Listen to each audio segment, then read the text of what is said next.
Hey everyone, and thanks for jumping back into the cryptoverse. Today, we're going to talk about Bitcoin, and we're going to be talking about building out a base. If you guys like the content, make sure you subscribe to the channel, give the video a thumbs up, and also check out the Telegram channel, which you can find a link to in the description below. Let's go ahead and jump in.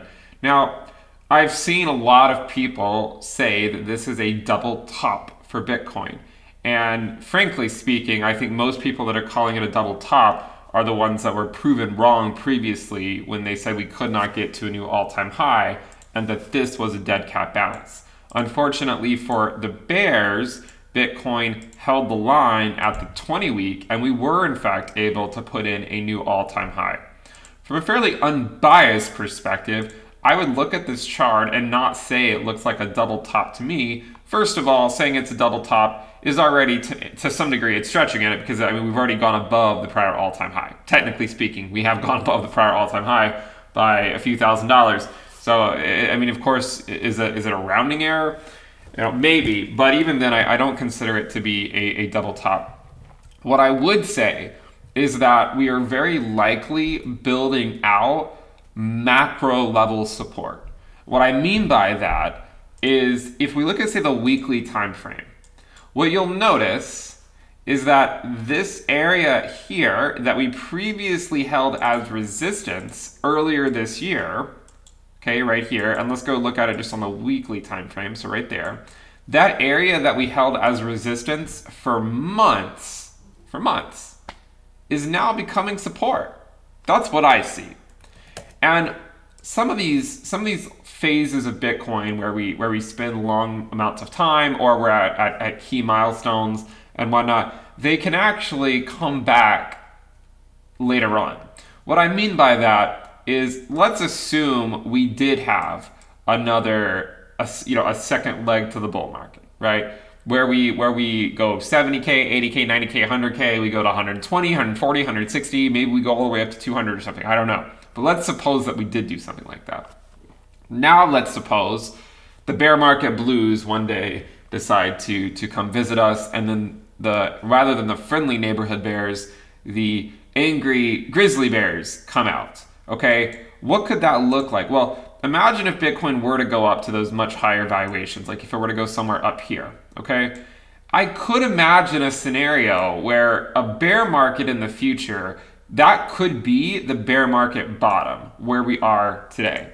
So I'm putting this video out here. We've put it out here a number of times already, but I want to put this video out here because I do think there is a decent chance in the future that the current prices could be around the next bear market bottom, okay? It could be lower than where we are today, could be a little bit higher, but I would say around the current prices could be the next bear market bottom.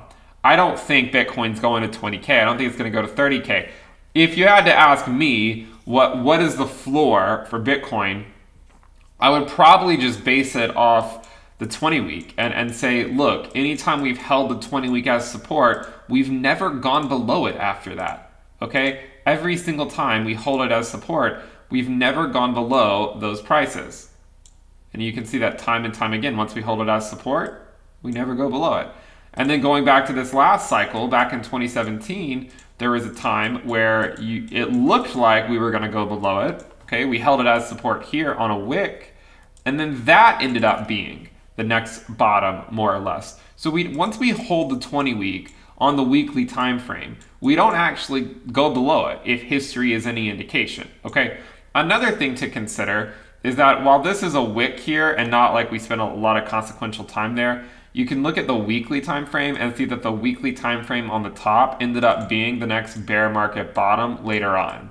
Okay, so we look at this today, and if this is a double peak cycle, let's say it's an extended version of 2013, if it is a double peak cycle, and we look at the weekly top here, just around 60K for the first peak, I would speculate that the current prices could be around the next bear market bottom. So we're building out macro level support, right? Macro level support that probably isn't going to be super consequential today or tomorrow, but in 2 years or 18 months or 30 months. I don't know exactly when it would be.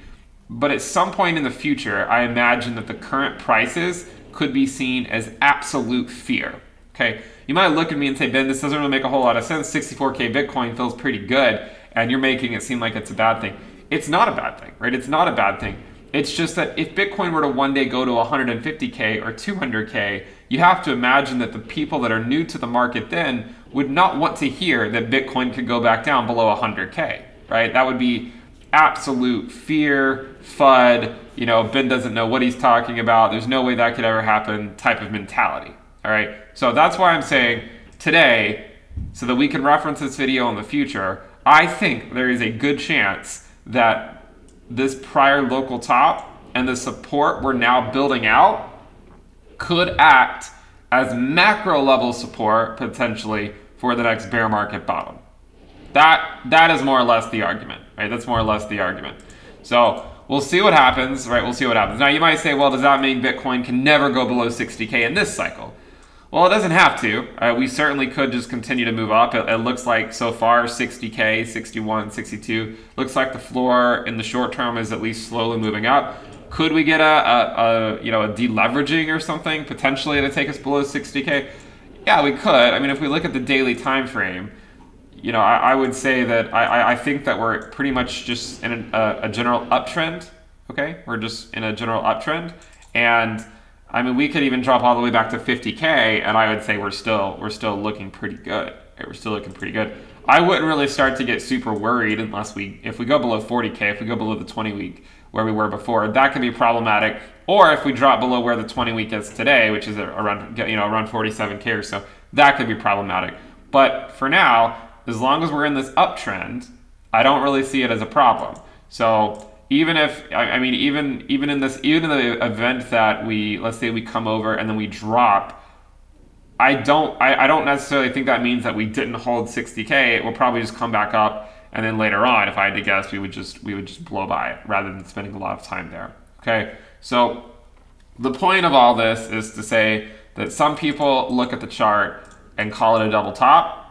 What I've seen are the people calling it a double top are the people that really got it wrong in the summer lull, okay? We called this a 3 to 6 month summer lull. We did not say it was going to be a multi-year bear market. We said 3 to 6 months. A lot of people were saying this is the bear market. This is the dead cat bounce. We're going to go all the way back down. They said it was a multi-year bear market, and we're going to be spending the next 3 years at lower prices. They were wrong, and now they're the most vocal ones, as far as I can tell, calling this a double top. I don't think it's a double top. I think we're simply building out support where we previously got rejected. Is it possible we come back down for another test before going higher? It is. Is it worth getting out of bed for? I don't think so. If you guys like the content, make sure you subscribe to the channel, give the video a thumbs up, and also check out the Telegram channel, which you can find a link to in the description below. We're going to check out the premium list at intothecryptoverse.com. Thank you for tuning in. Subscribe, click the bell icon to turn on notifications, and I will see you next time. Bye.